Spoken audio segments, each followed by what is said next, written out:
Welcome to the Bookshop at the End of the Internet. This podcast is dedicated to helping book lovers discover new authors. Like all the best bookshops, this podcast is filled with all kinds of books and all kinds of authors. So tune in, browse around, find a new author, and discover a new favorite book at the Bookshop at the End of the Internet. I'm Stacey Horan, author, book lover, and host of the Bookshop at the End of the Internet. This is episode number 185. For more information about this or any of our episodes, go to my website, staceyhoran.com. If you enjoy the podcast, leave us a review, like us on social media, and share us with your friends, family, and fellow readers.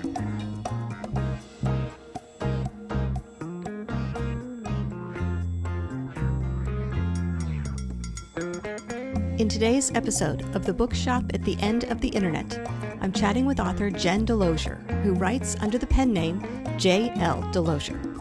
We're discussing her new novel, The Photo Thief. Jen's background is as a physician who worked in disaster relief for many years. Now, as an author of 5 novels, she finds herself inspired by science that exists on what she calls the edge of reality, such things as bizarre medical anomalies, new genetic discoveries, and anything that seems too weird to be true. The Photo Thief, her latest novel, is a modern gothic murder mystery. In this book, a grieving detective meets a troubled epileptic teen who claims her socialite mother was murdered. The young woman's evidence? Dead people. Specifically, those appearing in a series of vintage crime scene photographs displayed on the wall of her family's mansion. Are her sources from beyond the grave correct? You'll have to pick up a copy to find out. In this episode, I'll chat with Jen about her writing journey, the inspiration for her main character, Detective Brennan, and the interesting historical tidbit that gave her the idea for the book's title, as well as a few other things. Coming up.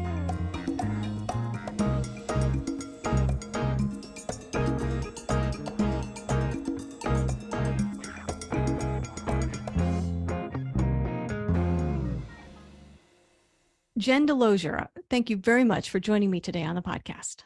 Thanks for having me. I thought what we could do today is start by talking about your new book. Now, we should mention to listeners that you write under the name J.L. Delozier. And the book we're going to start out talking about is The Photo Thief. If you don't mind, tell us a little bit about this book and what inspired you to write it. So The Photo Thief is a modern Gothic murder mystery. It's set in modern times in Philadelphia, and it's about a grieving detective who teams up with a teenaged epileptic girl whose mother has died under mysterious circumstances. She was found dead at the bottom of her family mansion stairs. And it seemed like a pretty open and shut case, something that the detective needed because, again, he's grieving the death of his own little girl. But this teenage girl makes these wild claims. She states that her mother was murdered by her father. And the reason she knows this is because the pictures on the walls have told her so. So this young lady claims to be able to talk to the dead through a series of mysterious vintage photographs from the 1920s and 30s that her great-grandfather stole and collected and displayed for unknown reasons on the Philadelphia mansion's walls. Interesting. Okay. Because I was going to ask you about the title. Yes. So that's where the history, the idea for the story comes in. This is many years ago, probably, 7 years ago. I was sitting in a restaurant with a friend and NPR was playing in the background, National Public Radio. And they were talking about photo thieves. And it really caught my attention. Apparently, back during the Great Depression in the 1930s, big city newspapers like the Philadelphia Inquirer would hire skinny teenage boys to break into families' homes and steal family photographs off, the walls and the pianos and all those kinds of things, so that they had photos to run in the newspapers to accompany their stories about grisly murders that had occurred in those families. So basically, they needed a picture to run with the murder story. And so it occurred to me when I was listening to this that these same young men who were stealing, crime scene photos basically to survive would later go on to serve in World War II. And it made me think, what would all of that exposure to death and drama at such a young age, what would that do to a boy's mind? But I didn't really want to write a historical novel. I didn't want to write something set in the 30s or 40s. So I set it in modern times with Cassie MacDonald, who is the great grandfather's, obviously the second generation there, and used the concept of generational trauma, which is something that we talk about in medicine. It's trauma that's passed down, just like it sounds, from generation to generation. When you think of, the Jews from World War II, or you think what's happening in Ukraine right now, those children, the refugee children, will have generational trauma.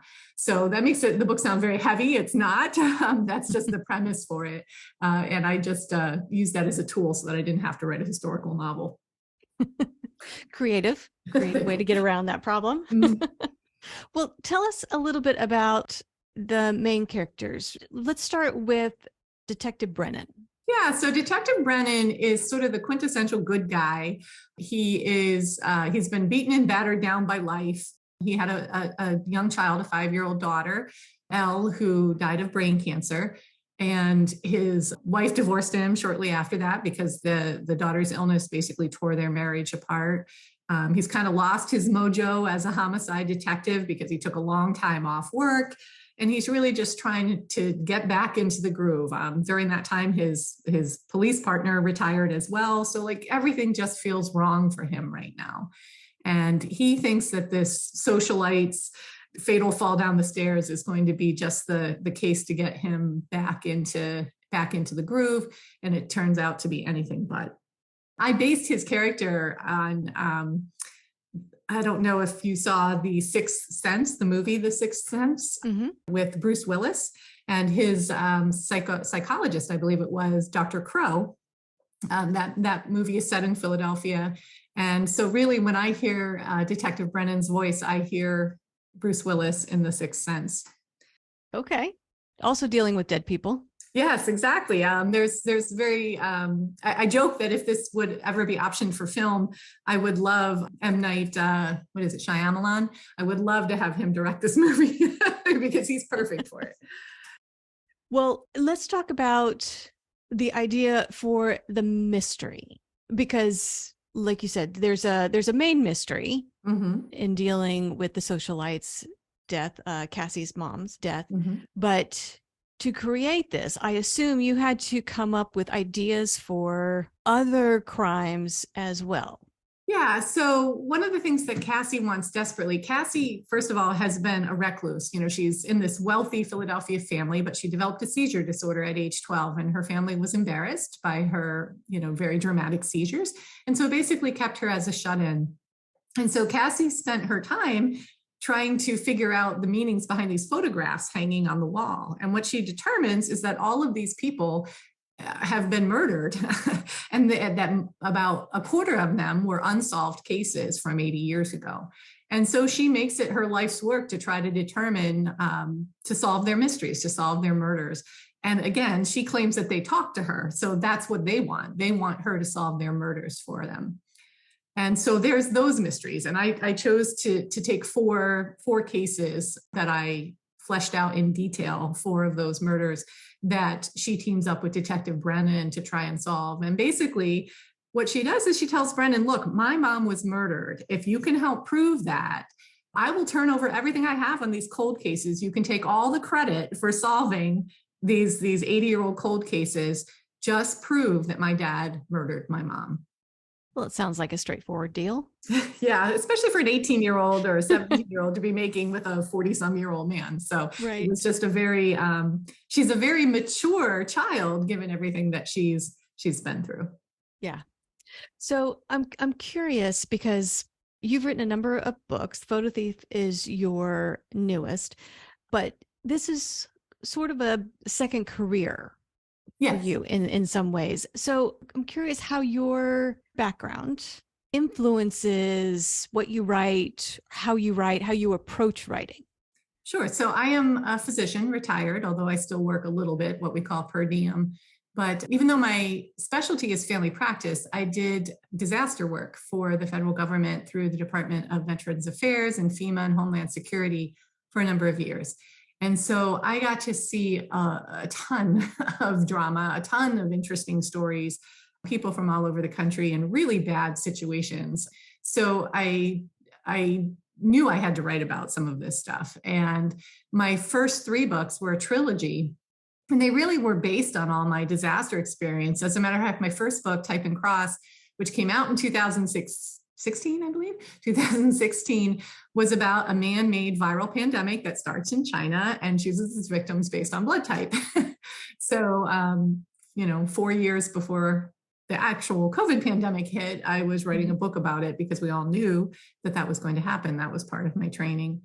So the second book in that series was called Storm Shelter, and it was literally my experiences in federal medical shelters where all these crazy things happened that people just wouldn't believe were true. And I joke that 80% of the stuff that happened in that book are real incidences that happened. Of course, I varied all the names and, smushed all of my experiences together into one book. But that trilogy is really very medical based. In my other books, my fourth book, Con Me Once, actually won a Silver Falchion Award for Best Comedic Thriller. After writing all that dark stuff, I felt like I had to write something a little more fun. So that one was more of like a Coen Brothers kind of a farcical, grim kind of mystery. And then this one, The Photo Thief, still has that little touch of medicine in it. Cassie with her seizure disorder, for instance, it plays a huge role. Is what she experiencing part of her seizure disorder? Does the young lady have schizophrenia? Or is she really talking to dead people? I leave that up to the reader. And I think even though it's not overtly a medical mystery, I don't say that I write medical thrillers or medical mysteries. I think having that background really gives an authentic flavor to these situations. So do you find, based on your experience, and I've asked this of a number of authors who have had careers where they've been exposed to, let's say, unusual things or unusual circumstances. Is it a case where you think life is actually stranger than fiction? Oh, absolutely. Absolutely. Like I said, some of the vignettes that I put in Storm Shelter are just insane. And I actually was very young in my career. Obviously, that was just my second book. And when I submitted it to an agent at that point, a response I got back was that the book felt that it didn't seem real, that it felt very inauthentic, that none of this could happen. And I'm like, it did happen. It all happened. But they didn't believe me. So absolutely, truth can be stranger than fiction. Do you think going forward, you'll keep some sort of medical aspect? Do you find yourself coming back to that, either in how you analyze a story or how you think of possibilities for the plot or the characters?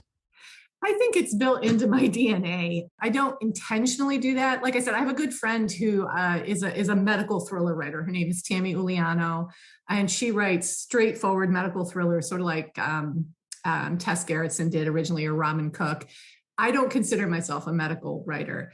But, I was a physician for 30 years. So I think those things creep in. And the things that excite me are, as I say in my bio, sort of like things that exist on the fringe of reality. So new medical findings or weird DNA quirks or genetic disorders. Even in the first trilogy, the villain, the mastermind villain, had a condition called complete synesthesia, which is a real condition. It's a rare condition, but it's real. And it's where all 5 senses are fused. So like if you play a note on the piano, you and I hear it, but somebody with synesthesia tastes it and sees a burst of color.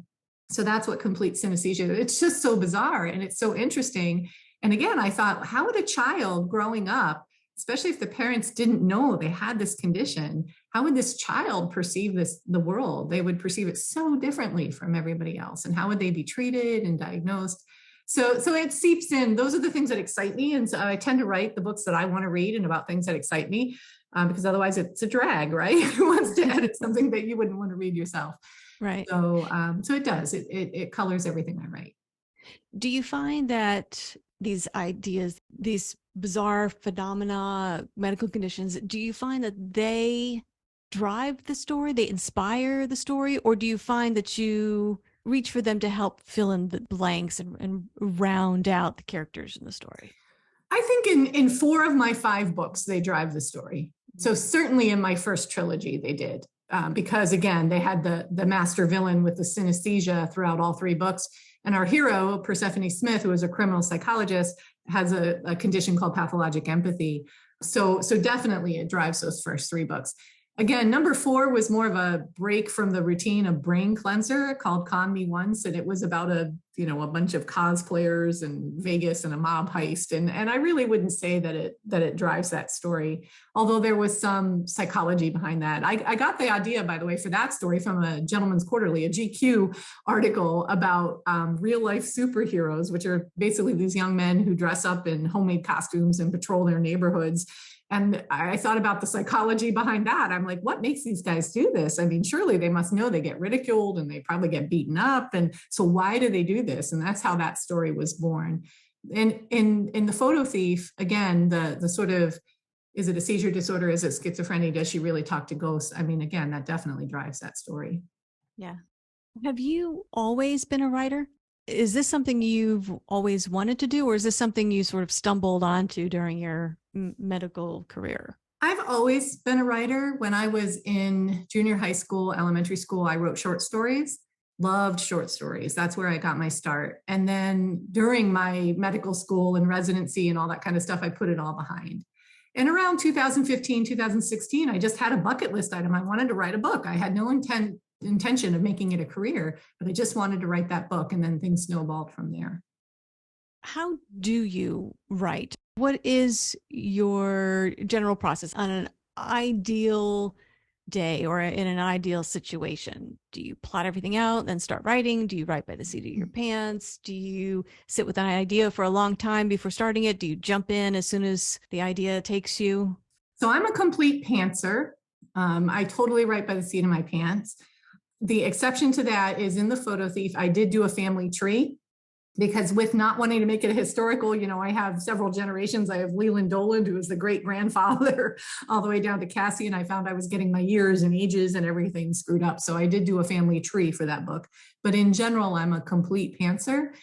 I actually hear scenes in my head, which makes me sound schizophrenic, but I hear like the beginning of a book, usually the opening line. I have no problems with beginnings and ends of books. Like I hear them in my head, and then I just have to fill in what I call the murky middle. So I'll just get these ideas, we'll jot them down, and I just run with it. Yeah. Out of the books that you've written, do you have any favorite characters? Anyone you've really enjoyed writing, either because you just really like the character, or maybe you really liked hating the character? Anybody's voice that you miss now that the book is done? So that's a great question. They're all my babies. I like them all. So that's a really hard answer. I mean, I think as far as villains, definitely Dr. William Bain, who was the villain in my first 3 books, the gentleman with complete synesthesia. I mean, he was a Hannibal Lecter type villain. And yet I felt a little sympathetic for him because of the way he was raised and how he saw the world so differently because of his synesthesia. So he was my favorite villain for sure. I think Brennan is my favorite hero from The Photo Thief, although in Con Me Once, there's a young man named Frank Lambda, who's the hero of Con Me Once. And I just love that young man. And he goes through such a growth during that book. And it was a fun book to write. Most of my books are dark and speculative, but Con Me Once was just a fun book to write. So Frank's got to be up there too. Yeah. Do you think you'll write more of the lighthearted books? Do you find yourself drawn to that, or will that just be reserved for sort of the palate cleanser? I think that's going to be a palate cleanser.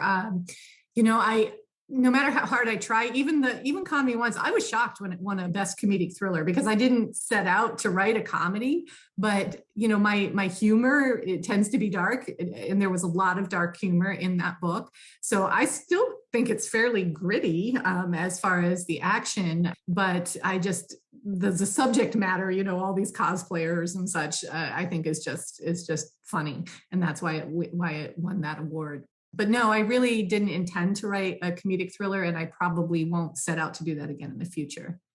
When we talk about sort of the darker side of your books, have you discovered that there are lines that you don't want to cross, or Oh, subjects absolutely. that are off limits to you? Yes, absolutely. And there are also lines that I don't want to read.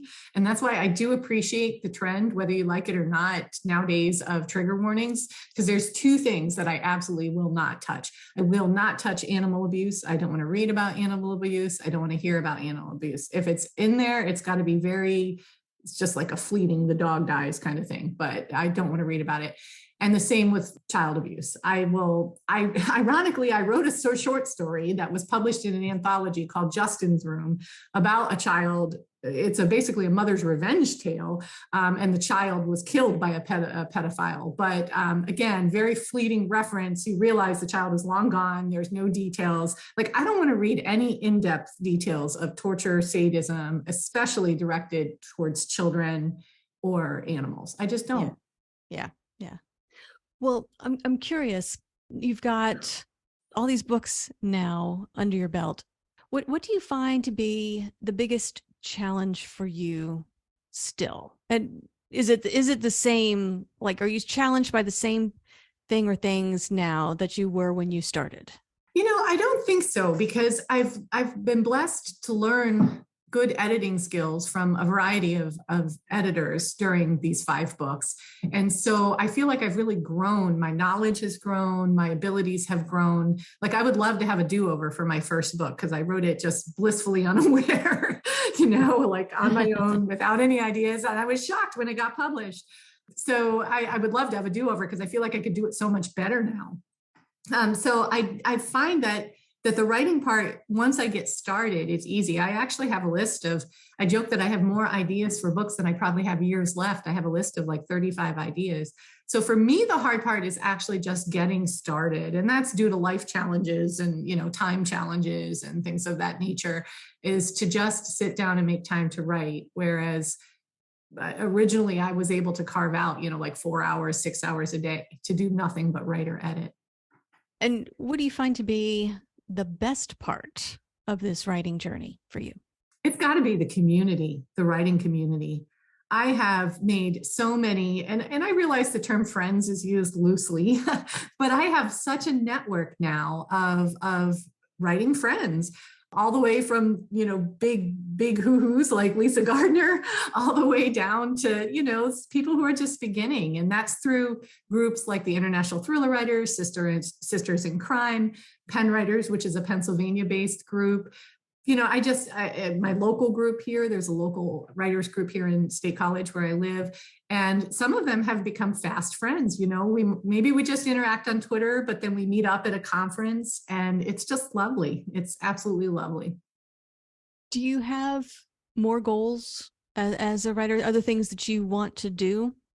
I do. And, again, I've been very goal driven, but I've had to dial that back as of late. And some of my goals are probably not what we call SMART goals in medicine. SMART goals, I forget exactly what that acronym stands for, but it's like specific, measurable, attainable, et cetera, et cetera, et cetera. Some of them are not SMART goals. So for instance, I would like to sell a subsidiary right, something beyond audio. So like a foreign language right or a movie right. So far, I have not sold a subsidiary right. Well, that's out of my control. I can't do anything about that. That's in my agent's realm, right? I can't sell a subsidiary right without her. So that's really not a good goal for me. I would like to win another major award. The Photo Thief is nominated for a Thriller Award this year for Best Audiobook. The audiobook has been tearing up the charts. It's gotten a Library Review Journal positive review. It won an Audiophile Magazine Earphone Award, and now it's nominated for a Thriller Award. So I would like to win a major award. And I think for now, those are just my 2 goals. I mean, I think that kind of validation that comes with winning an award and selling a subsidiary right is just sort of the next step up in publishing. Of course, most writers are, anxious to try to break into the big 4 and have a bestseller and things like that. But I've just done baby steps my whole career. And so that's what I expect to continue to do. Good. Well, we'll keep our fingers crossed for you on those 2 fronts. Thank you. Yeah, please keep your fingers crossed for me. Good. Well, if people want to learn more about you and your books, things you have going on, new releases, all that kind of stuff, where should they go to find you and that information? My website's a great place to start, and it's just jldelozier.com. So that's easy enough. And I'm on Twitter, Facebook, Instagram. And then for really hardcore readers, I'm on Goodreads and BookBubs as well. And if people want to pick up a copy of The Photo Thief or any of your other books, where should they go to buy them? The Photo Thief is everywhere books are sold. It's got a great distribution. It's my local Barnes and Nobles here carries it, but if yours doesn't have it, you can order it in. You can obviously get it off Amazon. Independent bookstores can get it for you. So you can really get it anywhere. I believe all of my books are still in print, except maybe Storm Shelter might have gone out of print. I'm not sure. But basically, if you go into any major retailer website, Barnes and Nobles, Amazon, or bookshop.org, if you like to do your indies, you can find my books. Good. Well, Jen, thank you very much for joining me today on the podcast. And I want to wish you luck with The Photo Thief and new projects that you have coming. We'll look forward to all of that. Good luck with everything. Congratulations on everything you've accomplished, and best of luck for the rest of your writing journey. Thank you so much. The Bookshop at the End of the Internet is a podcast dedicated to helping book lovers discover new authors. Like any good bookshop, this podcast features a wide variety of books by the equally varied and interesting authors who felt compelled to write them. This podcast gives you a chance to meet these wonderful writers and discover your next must-read book. Listen to the authors describe their books and tell you their stories in their own words. My interviews feature books from all genres and authors from all walks of life, including those who are indie published, as well as those published by small presses and large publishing houses. Looking for unique, not so easy to find books for yourself, a friend, or a book club? Tune into this podcast and find your newest favorite author, or maybe a soon-to-be bestseller. This podcast, like all the best bookshops, is filled with all kinds of books and all kinds of authors. Tune in, browse around, find a new author, and discover a new favorite book. You never know what treasures you might find in the Bookshop at the End of the Internet.